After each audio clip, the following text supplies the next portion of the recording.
like that worked.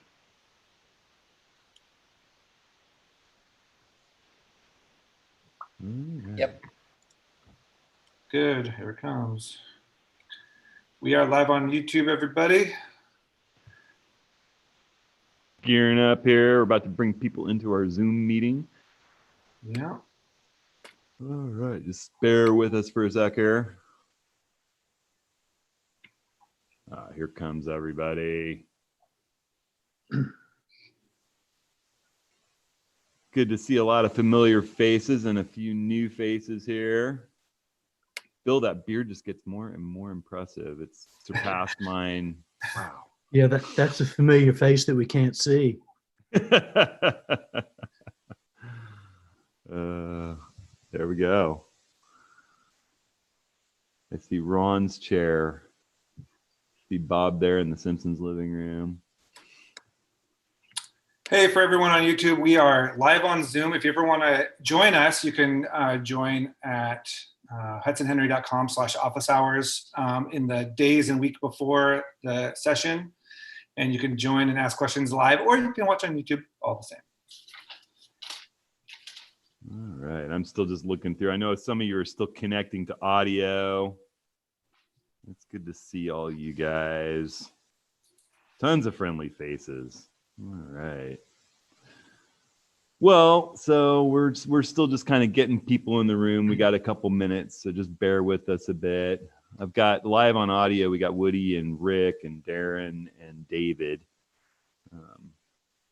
We're all ready to talk about handheld versus tripod, do some Q&A, and just chat, see what's up with everyone. Right. Well, so we're still just kind of getting people. Ooh, that was me. That was you. All right. That shows us the YouTube delay. About 10 seconds. Yeah. Yeah, we're almost to 10.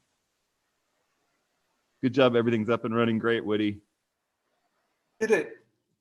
Nice. I did it this time right. No panic at the last second. Oh, I'm still panicked. That's all the same. That never changes. I just either I'm panicked and figuring something out or panicked and standing here.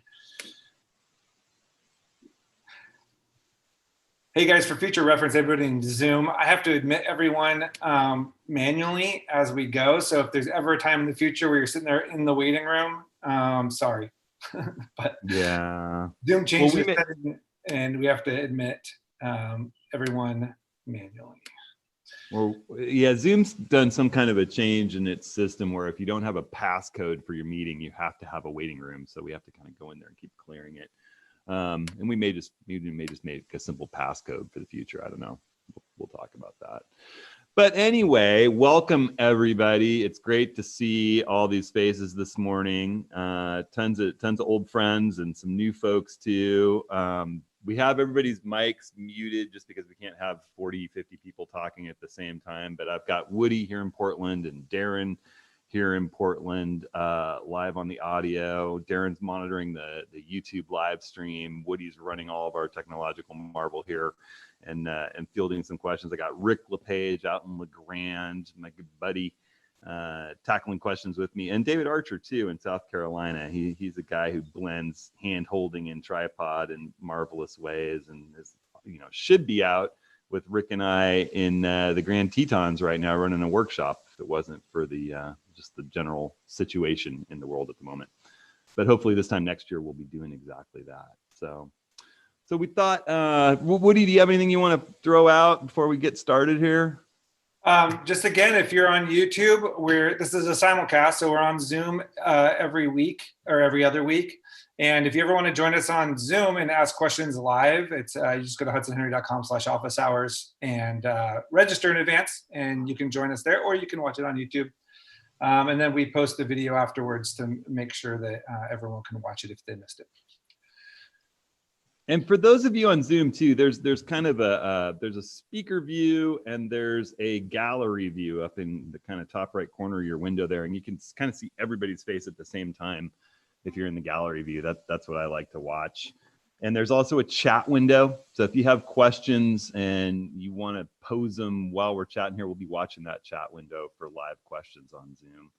And Darren will be looking for comments on YouTube too to feed into us. So, all right, Woody, I got to share my screen really quick. If you want to throw me the control on that. 1 second. Or I guess I can just hit there we go. Yeah. All right. So I'm Ron gonna is jump in. hoping that this week won't be as corny as the last one. So Oh man.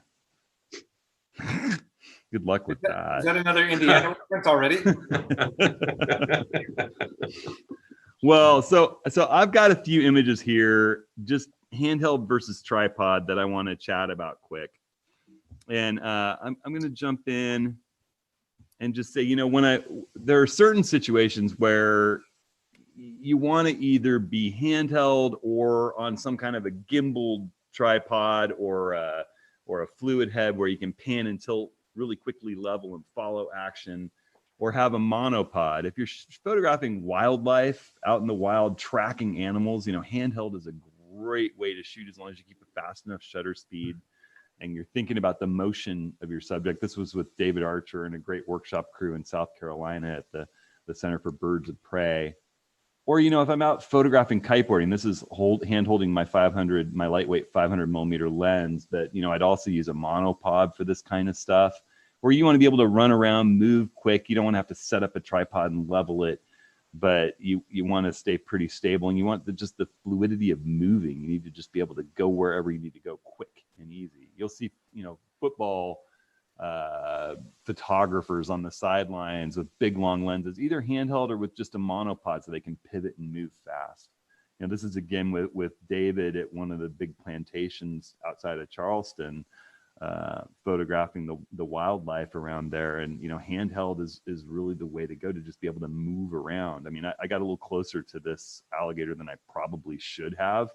But you don't want to be setting up a tripod and trying to get a shot like this. There's just situations where you need to handhold, and here's our good friend David showing off that you can find ways to brace yourself when you're handholding to get a steadier shot. Never hesitate to use a brace or to get yourself in a position where you're able to stabilize yourself even more. Even though we've got in-body image stabilization, it never hurts to lean up against something and find a rock steady position for shooting motion. When I shoot motion, I'm often choosing between freezing motion or tracking the motion with a slower shutter speed and blurring the background. And for those kinds of things, you just have to be handheld. You have to be tracking that action with your camera. This is from one car shooting into another car in Cuba. Sometimes things happen where it's just you're walking out doing street photography and just this moment arises and you need to be able to just quick move and snap it. There's tons of reasons to be out handheld, those fleeting moments where you don't have time to set up a tripod and you just want to be handheld. And to be honest, when I'm working handheld, I'm most often using some automatic exposure. Either I'm in manual with auto ISO turned on, controlling shutter speed and aperture, or I'm in shutter priority if I'm shooting motion. I want to make sure I have a fast enough shutter speed or a shutter speed that's exactly what I want to blur motion. Or I'm in aperture priority if I'm kind of doing street and landscape stuff and I want to choose how much depth of field I have, if that's the critical issue. When I shoot stars, sun stars these days, I'm almost always handheld with the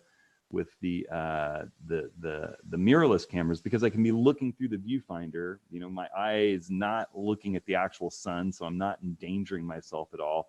And I just stop the camera down and hold the depth of field preview lever and move myself up and down just a little bit to where I have that sun star just perfect without a lot of flare and ghosting, and take the shot.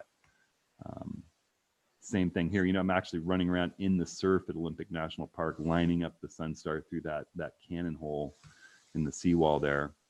And then there are the times where you absolutely have to have a tripod. So I'm back here to some shooting that we did with David Archer at the workshop in Charleston. This is the Spider Fountain in Charleston, down by the seafront.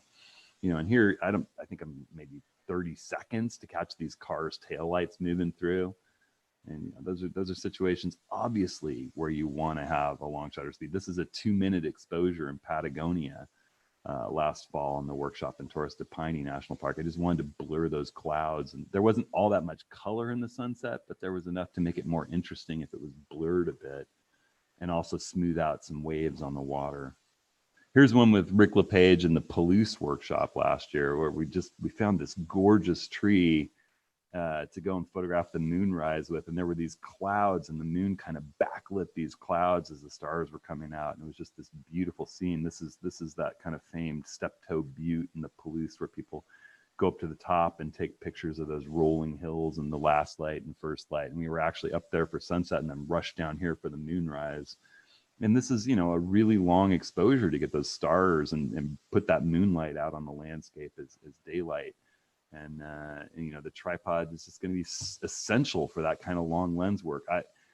I find I want to use a tripod when I'm photographing landscapes for a couple of reasons. One is to just perfect my composition. Rick and I worked this waterfall in Yellowstone for maybe an hour and a half, I think. And we were using different focal lengths and moving to different positions and trying to get the trees in the foreground just right to come up with, exactly that right composition. And this is one of my favorite shots of the scene. It's with my 300 millimeter lens.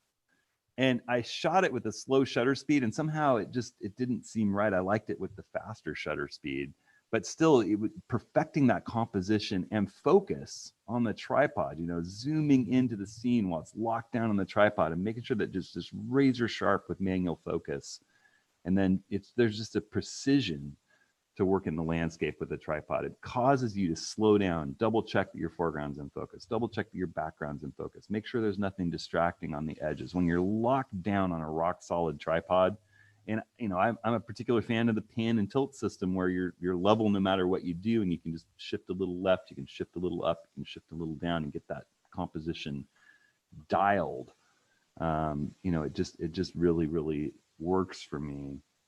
Here's running around in Joshua Tree, and we did a scouting trip last early spring, and we're still debating whether we're going to try to run a workshop this next spring.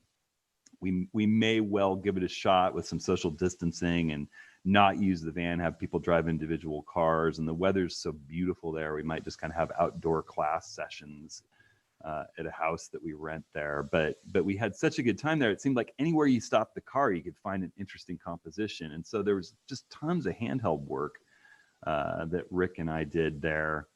And then there's the times where you really want to capture that low lit scene and have it razor sharp and not have to use 3600 ISO. And so you throw out your tripod and slow everything down. This is a 64 ISO shot. It's probably 15 seconds. Just to get it razor sharp, or when you're just perfecting that landscape shot. Could I handhold this at 4,000 ISO or 3,000 ISO? At f8 with image stabilization? Sure, I could, but I wanted to have it just very, very precise. This is in Patagonia at dawn this morning. It had been so cloudy over these mountains that we had not seen this really famed peak, Cerro Torre. We've been in that part of the Argentinian Patagonian Andes for days, and we actually hiked into this lake and spent a night up there. It was so much fun. And everybody was sort of skeptical of whether the clouds were going to lift and we were going to see the mountain, but every weather forecast I'd had showed it clearing the night that we were up there. And that morning we had a beautiful dawn. And I just, I wanted to be precise. I wanted to make sure everything was razor sharp and in focus, and I had just the shot that I wanted. And that's where the tripod comes in. Here's another scene. There are always exceptions to the rules. I said when I shoot sun stars, I generally do it handheld, but in this situation, we were climbing around inside Double Arch in Moab. Rick has a totally different picture of this scene that I love. It's a longer lens, and it just focuses on just this hole and two people standing facing different directions. But I set up on this crazy wall with my tripod just so that I could kind of perfect the composition in an awkward place where it's difficult to kind of even stand and keep your balance. And I got the camera set up just like I wanted, and then waited for that moment that the sun was cresting down and the person's standing in the right spot. Sometimes it's just about timing. Obviously, night work critical to have your tripod out. Sometimes, this is from the big wildfire that we had up here. Just last week, my good friend, filmmaker Andy Adkins and I went up and went as far up into the biggest fire that we had here in Oregon, the Santiam fire, and just photographed up there. And he's been working on a documentary about this patch of old growth forest that was protected 20 years ago. That's one of the most prime examples of beautiful northwest old growth Doug fir forest. And we don't know whether it's still standing after the fire, whether it was resilient enough because it's old growth to make it through or not. But his documentary has obviously been majorly altered because of this fire blowing up and blowing right over where that forest is. And the person who worked so hard that he's been interviewing to protect it died in the fire, didn't leave. And so, I was just taking some photos of him up there in kind of his scene where as far as you could drive. And when I work with portrait subjects, it totally depends. If a person's really comfortable having their photograph taken, I like to work handheld so that I can move around and really pick the background to precisely get the scene exactly the way that I want. But if a person's more shy about being photographed, I like to set the camera up on a tripod and get them framed up and kind of on the mark that I want them. And then I stand right behind the camera and put them at ease, just chatting with them and fire the camera remotely when they're at ease. So I think that there's the tripod is a tool. Sometimes it's just invaluable. Other times it can almost get in your way. Here's a scene from Portland during that wildfire when all the smoke was making Portland's air quality the worst city in the world for measured air quality. And I just went out on my electric skateboard around town and was photographing to just kind of document it. And then I found this scene that there was no wind and the river was reflecting. And I was going so light, I didn't have a tripod with me. But, and I only have my little Z50 with the 16-50 DX lens on it.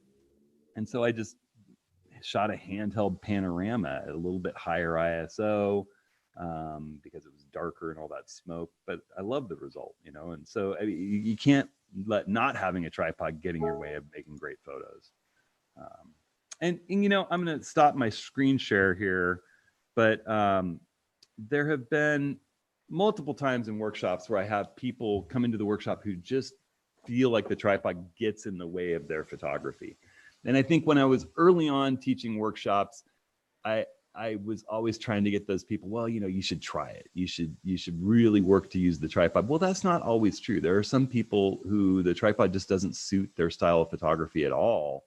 And while some of us are out there honing and perfecting making sure that the foreground's precise and the background's razor sharp in the landscape and low light, they're finding these amazing little detail scenes and hand holding and photographing things that the rest of us missed. So it totally depends upon your style and what you like to do.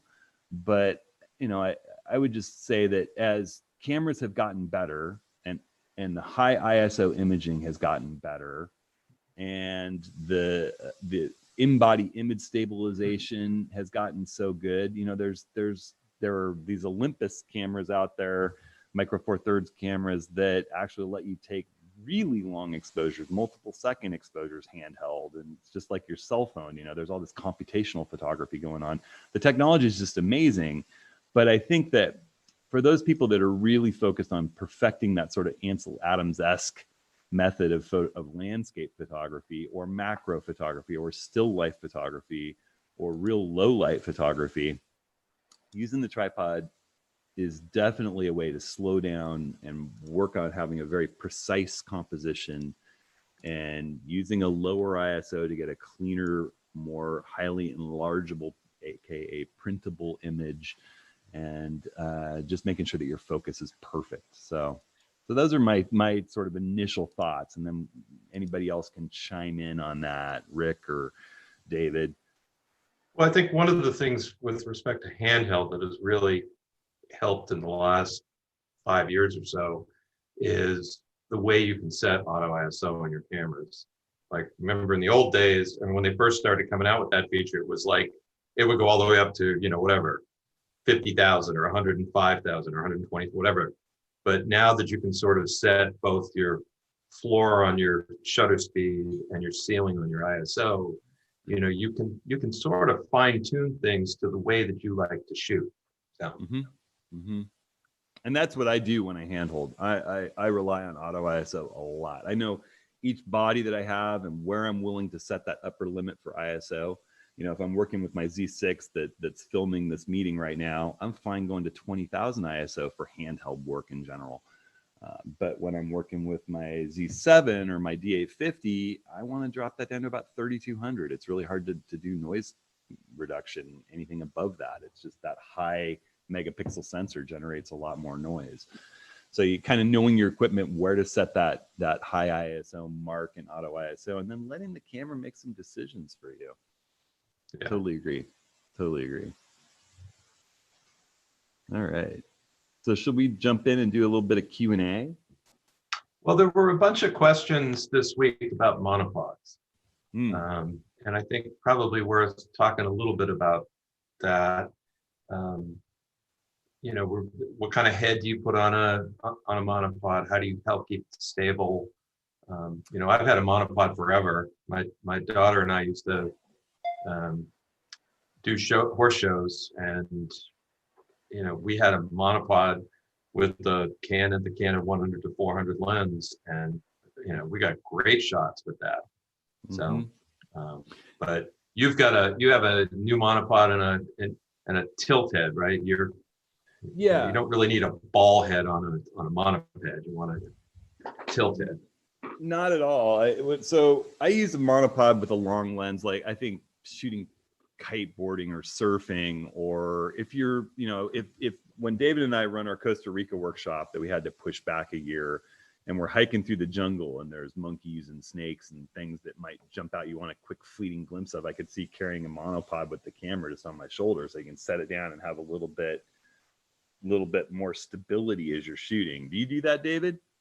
I do, especially in Costa Rica, because that's a low light situation most of the time. And I actually use my full Wimberley gimbal on my monopod. Oh, really? On your monopod? Yeah. Interesting. And it works pretty well. I mean, I find I generally mount a long lens on my monopod, and get it set up where it's just the right height for me to work with at eye level. And then I just have a tilt. And you can leave that loose and tilt up and down, and I can swivel to kind of get what I want from any other perspective of that. For me, all I really want on a monopod to tilt, and I want to keep it a little bit lighter. But the other thing you want on a monopod is a handle, is a little strap handle, because that gives you an amazing amount of stability when you're trying to get that shot. Absolutely. The difference between sort of holding it like this and you'll still get a bit of wiggle, but if you put the strap in and you just pull down as you're working on it, you can get a really great solid shot. Yeah, agreed. So I've been working with this new monopod. Surprise, surprise! Leo Photos has given me such good tripods lately. I asked them for what monopods they're making, and I'm sort of testing this one out with this little head. And I'll do a video pretty soon on this. They don't have a whole lot of stock in it. If I throw words out about it right now, it's just going to sell out and people be frustrated. But it's really nice, and I want to use it a little bit more. But it's pretty comparable to the Gitzos, just lighter and cheaper. So yeah, there's a little bit of chatter. Some people were talking about some museums. A lot of museums won't let you go in with a tripod. Some will let you go with a monopod. Some will not. They tend not to put rules about those in their little things online. But I know a couple people who used monopods in places like Grand Central Station as sort of a quick and dirty, get that shot before the guy comes over yelling at you about tripods. You got a permit for that thing? That's right. Sorry, David. What? Monopod's easier to smuggle in your clothes too. Yes. Yeah. Well, with Grand Central, you can use those staircase banisters and have a little tabletop tripod quickly deployed too. Yeah. And that's one of the other things. I mean, when you're in a beautiful landscape and you're trying to get that perfect shot, a tripod is essential. But there are lots of things you can do when you don't have a tripod or a monopod to try and help yourself sort of stabilize the shot when you're in a place with a little bit of low light, or someplace where you just want to get a little bit more stability. There's always the thing about keeping your camera close to your body that helps. Keeping your elbows in. Elbows in. Yep. Weight over your balls of your feet, shoulder width. Yeah. apart. Well, and you had that shot where someone in the workshop had was basically stabilizing on a pillar. Looking around for things that you can sort of help with. When I'm street shooting, a lot of times I'll go right up against a street post and just lean against that and pull in tight and work that way. So I've used paper boxes, mail drop boxes, telephone poles. Absolutely. Corner of a building. And also Bracing. too, when you're shooting nature and you're getting down low, sometimes you can sit down and use one knee almost as a tripod. Yeah. Mm-hmm. Yeah. When you're shooting a bird or something, and you're getting down on their level, that helps a lot too. Because you don't always have time to get your tripod down. Our good friend Lynn, when we were in Patagonia, remember how many times we'd find her on her back in a yoga position with her camera sort of balanced between her. She had her long lens balanced between her knees, and she's basically in like a yoga boat position, balanced, sitting up like she's on her butt, but her feet are in the air, her upper back is in the air, her long lens is resting on her knees, and she's shooting these birds that are on the ground with her. It was amazing. And she is the most amazing septuagenarian Yes. that I've ever been out with in my life. I was just like, Lynn, we'd go to dinner and she'd come to the van to go to dinner in town, and she's got her like 500 millimeter lens and her 70-200 and her Z6 with the 24-70 all lined up on the seat next to her in case something happens. That was fun. And she slept around the Nikon 800 millimeter lens too, a lot of the time. Well, she just, watching her brace that yoga move, she could hold it forever too. I mean, she literally was using her knees to brace the lens and balance on her back. It was just crazy. Yeah, I mean, you find your way, that's for sure. And I think a monopod is great for those situations where you're using a long lens and you're moving, and maybe you're in a lower lit situation like the forest, or you don't have a lot of room to set up and work. That's why you'll see it's almost ubiquitous in sideline sports. Those shooters have a monopod with a big long lens. And that would be Darren. Yeah, that'd be Darren. Exactly. Darren, do you use a monopod when you're doing stuff around the Portland Timbers? I do. Usually, if I want to get low and get down on the ground, I can always take it off my lens, but it's a lot easier to have it grab a chair, kind of sit behind the video boards and kind of get low that way, compared to, handhold. You can handhold for sure, but it's 2 hours of lugging a camera around, and you don't really want to do that. So. Yep. Yeah, exactly. All right. Well, a couple of questions. Have you used that platypod at all, Hudson?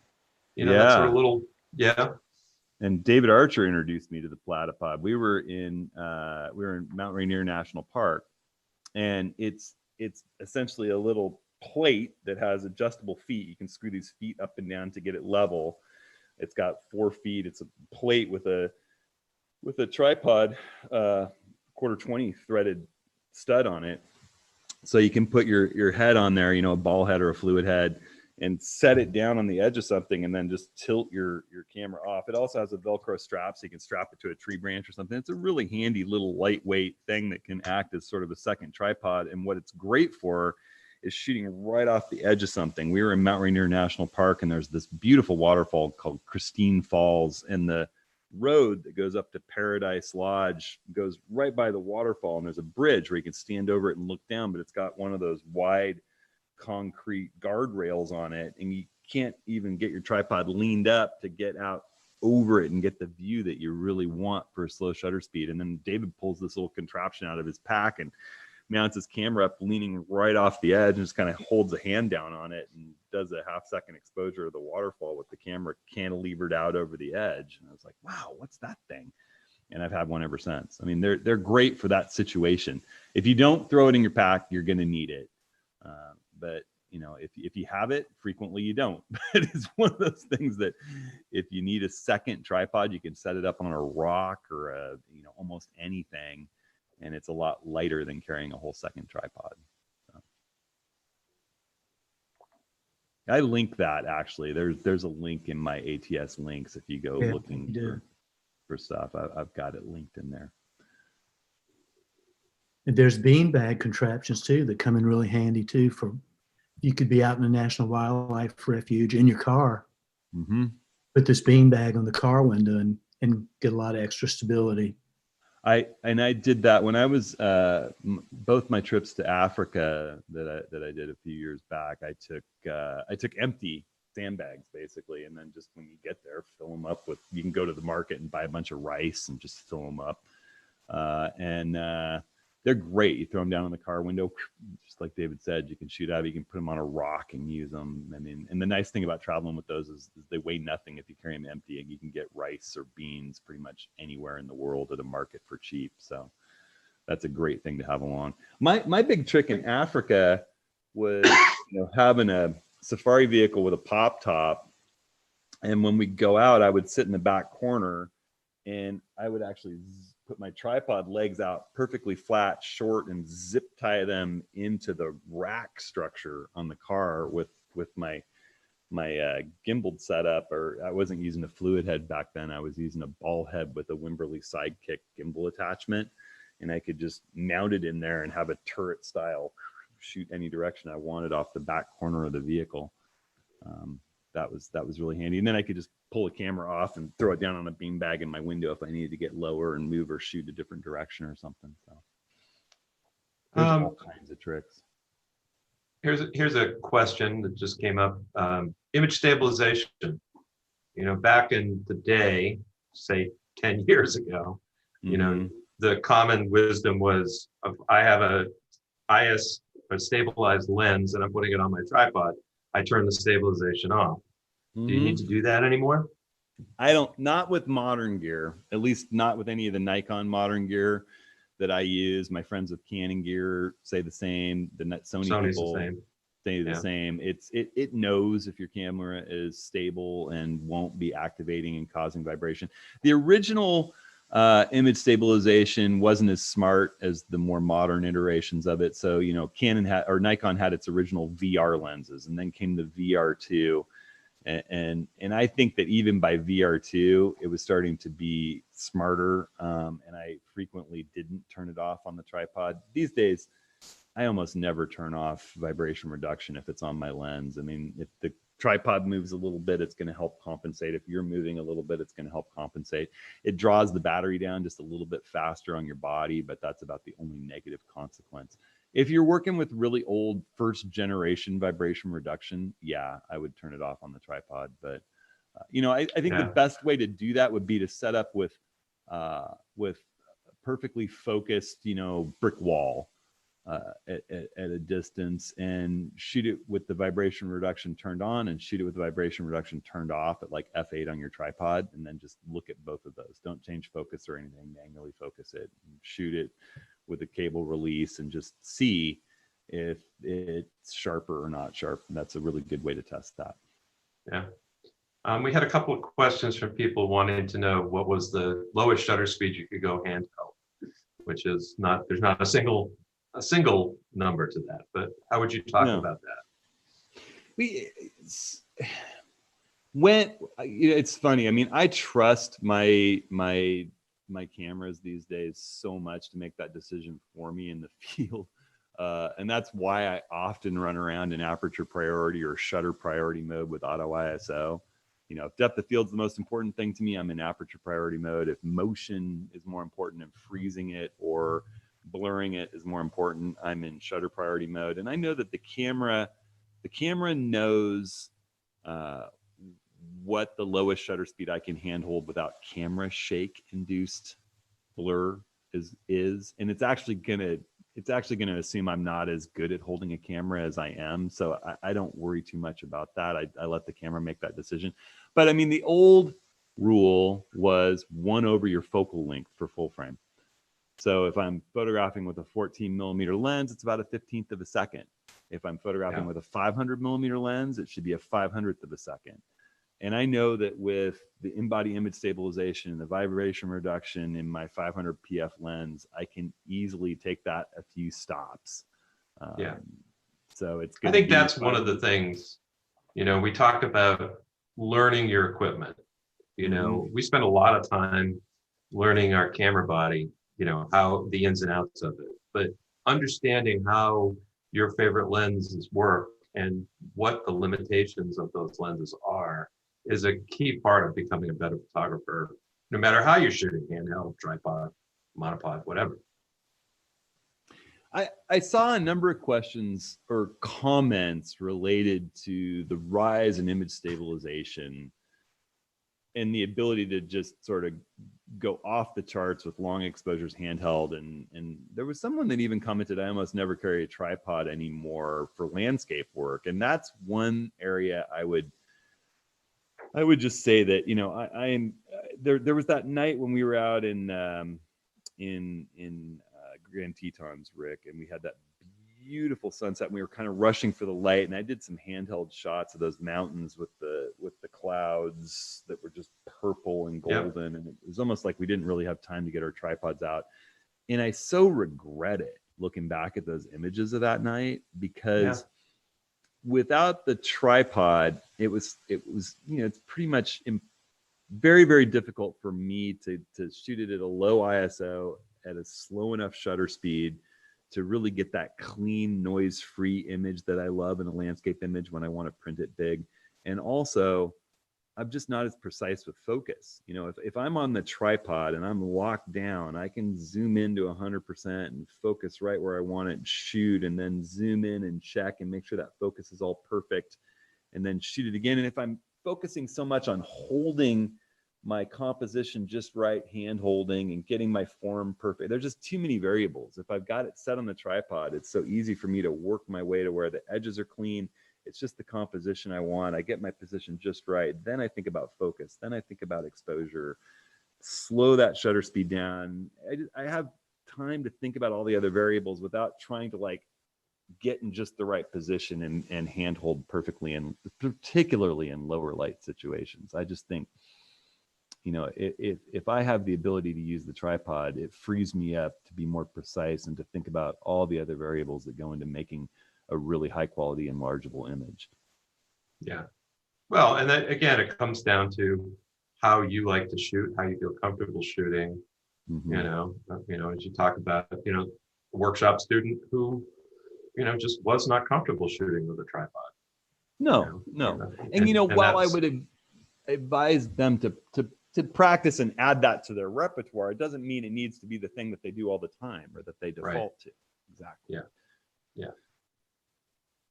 Yeah, I would say if you really want that beautiful blue hour early evening shot, you want it to be sharp and you want the composition just right, having a tripod is essential. I was just looking here. I saw a question from Rick Wise. Handheld, do you ever use manual for aperture, shutter speed, and ISO? It's so rare. I can think of just a couple situations, like a situation where there's a ray of light on a person and everything else is darkened in the shadows, and I use spot metering and just dial it in for that person so that everything else falls off to black. And I've done that before where I'm all in manual and I'm hand holding and I'm making those decisions. But you know, 99.9% of the time, I at least have auto ISO running. I just do. If I'm hand holding. Do you even use auto ISO when you do those handheld panos, like the one of the river in the smoke? No, that's true. That's true. That's the perfect example. The minute that I got in that situation where I had the pano of the river and I want to shoot a pano, I go completely manual. You're right. And that's a better answer to Rick too. It's like that situation, I don't want any variable in the camera changing from image to image because I'm shooting a pano and maybe the left side more brightly lit than the right side. And I want every exposure the same. So I'm gonna I'm going to flip to manual and watch my light meter and kind of read the scene and make sure I'm not overexposing any part of it and adjust accordingly. And then just shoot it all in manual handhold overlapping, watching to keep everything level. That's a great time to use one of the custom settings on your camera. Like on my Sony, custom 3 is pano mode, where everything's manual. And then I can go in to sort of adjust as I need to, and then go back to aperture priority, auto ISO, with just the flick of a switch. Yeah. All right. We just had someone else pop up in the waiting room there, Woody. I just noticed. I think they just popped up though. Welcome. So. Oh, here we go. Rob Hogarth asks, have you ever had a situation where it's too windy to use a tripod and you had no choice but to handle it? So said he was at Horseshoe Bend once and it was so windy that he thought the tripod would blow off the edge of the cliff. I think you have video, don't you? Yeah. Anticipating this question, I have a video that'll make David Archer laugh. So one thing I'll say is having this stone bag on your tripod for windy conditions, it's great for all kinds of things. You're working and you want to set something in it for a second while you're pulling, taking a lens off and putting another lens on without having to get down to your bag. But when it's windy, you throw some heavy stuff in here. If there's a big rock or 2 or 3 big rocks around. But I'm going to show you some of the windiest conditions I've ever photographed in. And there is a situation where it just literally was too windy. And let me share my screen for a second here. You're going to have to excuse the audio because it's just wind and it's horrible, but this is some pretty funny stuff. So I'll start off with my first trip to Patagonia with my wife, who was, she was like 5.5 months pregnant with our first boy, with our first child, Pike. And this is just a scene of me trying to coax her out of the van near El Sultan in Argentinian Patagonia. Check this out.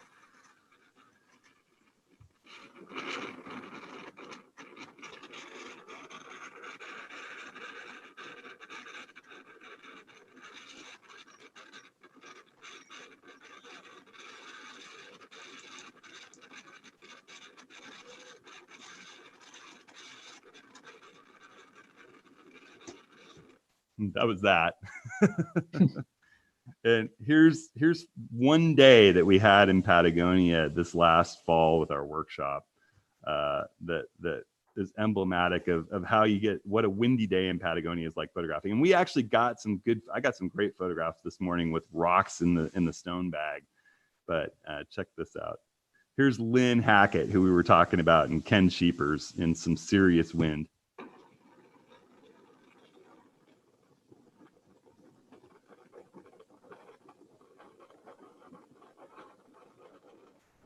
And Roman. And we got some good shots using the stone bags. And then we went down to this waterfall, which it was just sort of ridiculous, but the wind picked up through the day.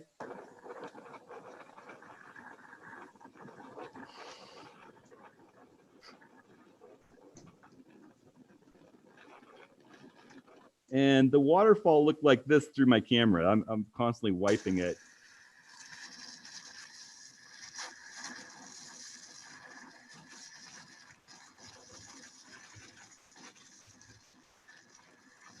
And it just was a bit too windy to get a good still. Plus the mist just constantly blowing. So we went up to the top of it, and here's a good shot of CJ Glenn capturing it kind of the only way you could in those winds.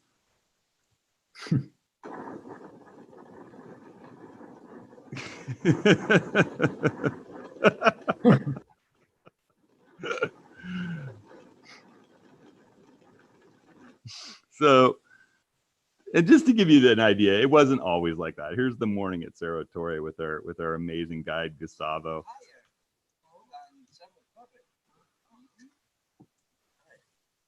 From Cerro Torre to the right side, the first level is called Eger, Memorial 20 Eger, man. Yeah. And then it's Handheld.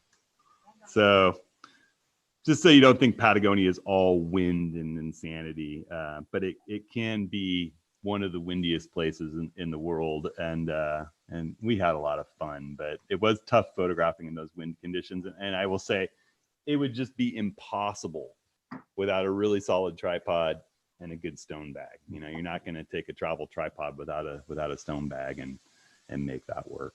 David, any thoughts on all that?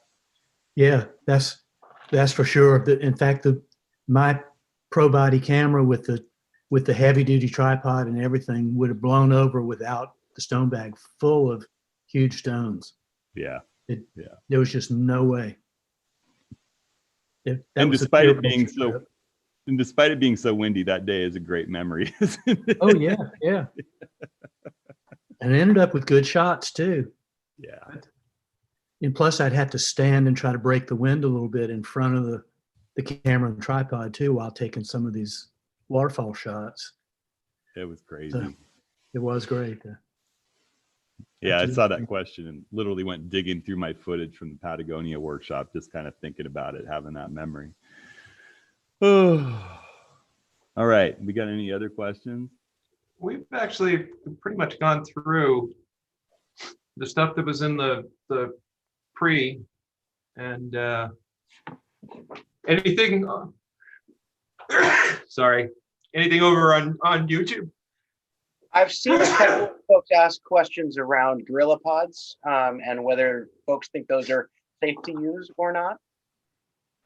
You know, I mean, there are so many interesting different camera support methods out there. I have carried a Gorilla Pod. I like it for a lighter weight camera. They make some bigger ones. I mean, you can wrap it up in a tree limb or on a fence or something like that and get an interesting position with that. I used to carry something around. It was kind of a plastic little tabletop tripod that had a big piece of Velcro that looped around it called an Ultra Pod. And that was great in the woods for just connecting to a tree branch or something. I often have one of these in my van. This is a Manfrotto Magic Arm, and it literally has these little ball joints. You loosen this one knob and every part of it starts moving around, and you can, I've got an Arca Swiss clamp on one end for a camera, and I've got a light stand mount on it right now, but you can put a super clamp or anything else, that you might want. And just, you get things locked, and you twist this knob and it won't go anywhere. I've used this to mount up to wrought iron railings and do time lapses in New Orleans during Mardi Gras, people flowing through the street. I was just up in a building with my camera connected via this out over the crowd off of a piece of wrought iron. You can get big suction cups. I have a big Manfrotto suction cup that I'll put on a car. You can either film video or time lapse with it connected to a window with that. What were you gonna say, Rick? I was gonna say, I love that Manfrotto clamp. That is, I've got 2 of them now. They are amazing. You cannot move. This is a filmmaker tool, mostly filmmakers and people with studios that do lighting. You can rig stuff almost anywhere with one of these. And I mean, I've got this linked in my links too, and the kind of essentials. You can't possibly. I mean, Arnold Schwarzenegger would be like, and you can't bend this thing once that knob's twisted. Everything locks in place the way you want, and it's a variable level of resistance, kind of like a good ball head, where you can just kind of barely move it if you loosen it a little and get it just the way you want it. Super handy, Magic Arm. There's just a million different little ways to mount things up. I often have little tiny Gorilla Pods, the smallest ones they make, with my Lume Cubes to light things up in the dark. Yep.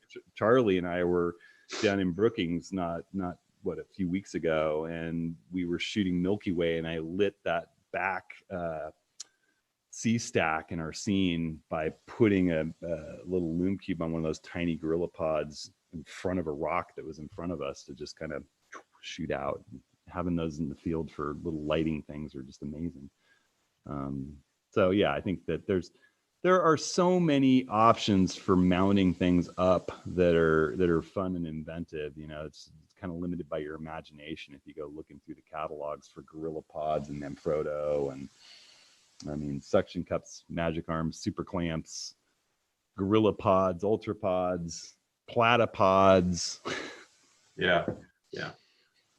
There's lots Gorilla of tape. buy. Yeah, gorilla tape. Yeah, yes, absolutely. That is in my bag. Mhm. Um, Zip ties. this was a little bit sort of related. Jerry asked if you know anything of a universal L bracket so they could move between bodies. He's got nice on bodies, it sounds like. It's funny, the guys at Luma Labs have sort of thought about that, have been working on that a little bit more, where the Arca clamp would become sort of an L bracket. It's an interesting idea they have. They keep kind of bouncing around, and it'll be interesting to see if that takes wing at some point.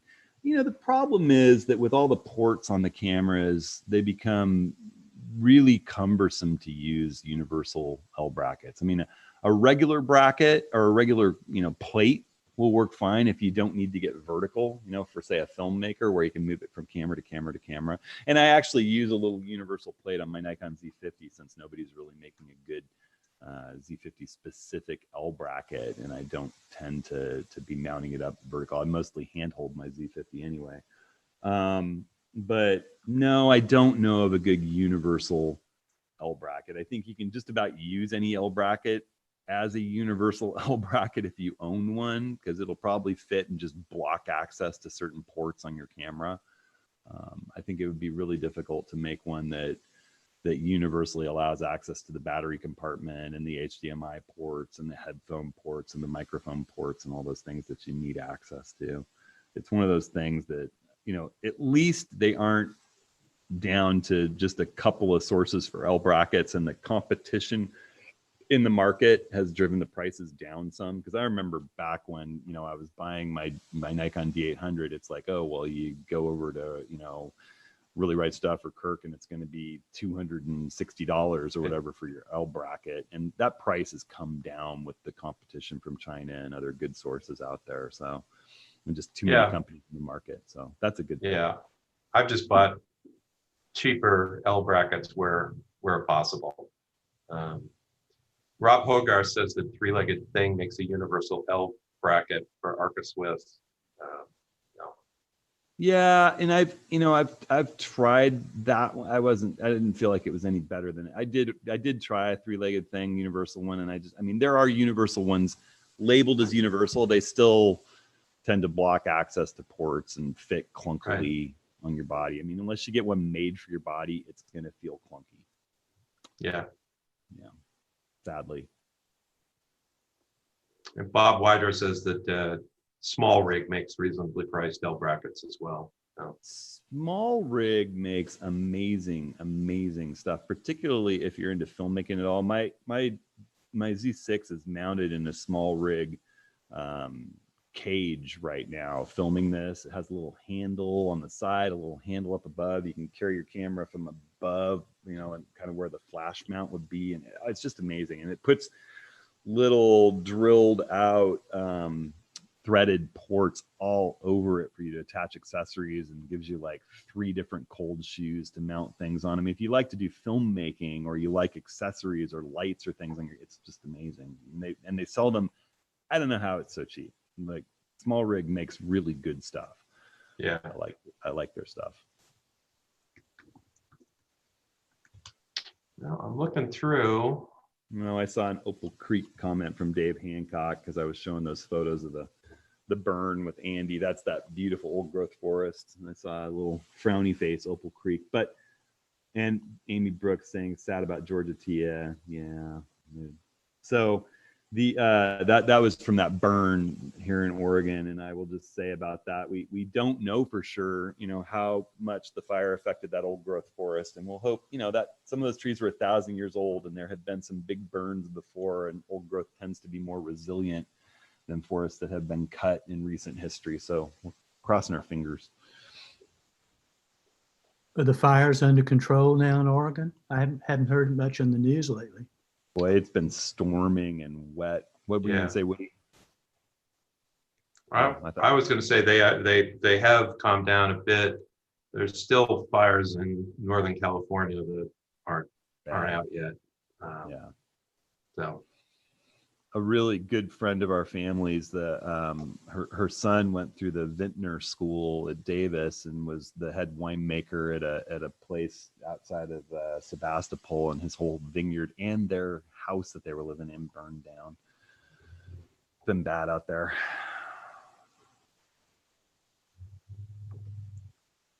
Hey, Charlie, Charlie's not. If I can find Charlie in this list of people. How's the smoke down in Port Orford? Let's see, Charlie Johnson. Oh, Woody, you have the unmute power. I don't. Charlie Johnson. We haven't had any smoke lately. It's been clear. Nice. Nice. Let's see. Running through some other questions here. Eric Johansson asked about how do you avoid camera droop on a tripod when you're focusing, doing spot focusing? Well, I know what you're going to say. you just use a head that doesn't droop when you lock it. If there's one thing I just can't stand, it's any head that once you twist it to be locked and you let go, it goes, under the weight of the camera. To me, that's an inadequate head. So, I prefer a nice balanced up tilt head or a fluid head. My 500 Manfrotto, even with my old 400 3.5 Nikon glass, that's big and heavy, and a 2x teleconverter and a full D850, it doesn't move a bit when I twist that tilt lock. It's just rock solid. I'm looking through, I twist that, I let go, it doesn't move. So yeah, I would say that's one of those things that over time you learn as a photographer. Okay, this is where I need to invest into something different. Mm-hmm. So I remember the days using a head where you get your composition kind of lined up and you tilt up a little bit and then lock the head in anticipation of everything drooping down a little bit. And to me, that's just something really getting in my way. Yeah. Not enough attention is paid, I think, by most photographers to the quality of the head. Mm-hmm. In addition to the tripod. So. Yeah, exactly. I saw a few laughs out there in that conversation. Yeah.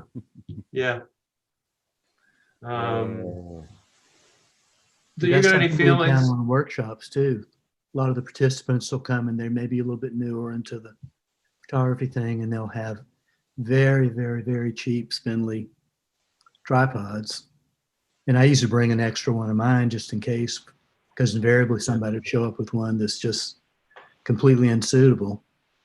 Well, and it's easy enough to see, right? You spend $3,500 on a great camera and lens, and money is tight, and you go get that tripod that looks lighter, and but it shows up in the final images. They're not as sharp.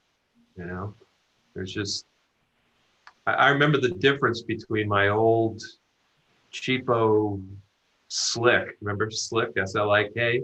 Yeah. Tripod, and the very first Manfrotto I bought that was, God, the thing must have weighed 40 pounds.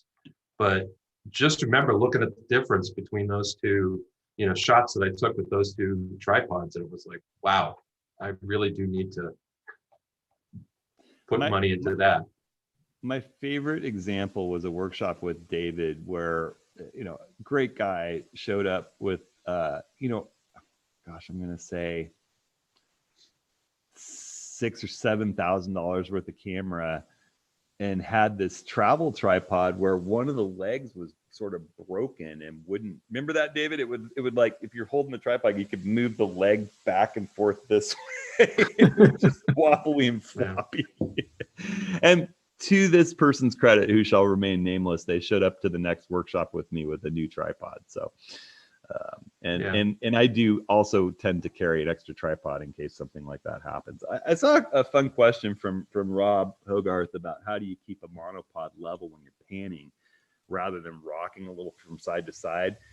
I mean, you don't. It's the same thing as hand holding. You know, you can, but you have to be on your game. It's a little easier than if you were hand holding doing it, right? I mean, if you're hand holding, if you're on the monopod, you're pivoting and you're able to have just a little bit more control. It's in between handheld and on the tripod. I mean, certainly. You have to be aware of it. I mean, that's really what it comes down to. Again, that strap really does help. Yeah, and often when I'm shooting handheld or on a monopod, I like to have the bubble level view in my viewfinder. You know, that little kind of air. It's like an airplane gyro. You know, where I'm looking at that green line and I know whether I'm level or not, and I try to keep it on the bubble.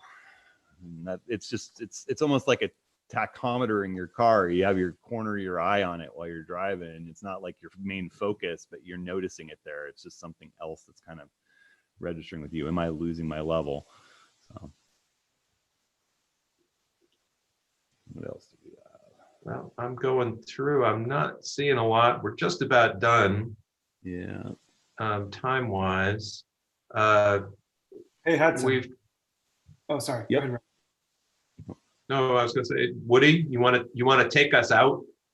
There was one question, just housekeeping thing about workshops. I know we've been talking about, you know, how to relaunch and re-up on workshops coming into 2021. And Hudson, do you want to talk a little bit about what the thought is currently? Yeah, so it's a great question. So the thought currently is that we're going to start releasing workshops from the back towards the front. We have a couple of workshops from this year that got rescheduled to next year, Cuba and Costa Rica. And those, you know, we're still planning on rolling in 2021.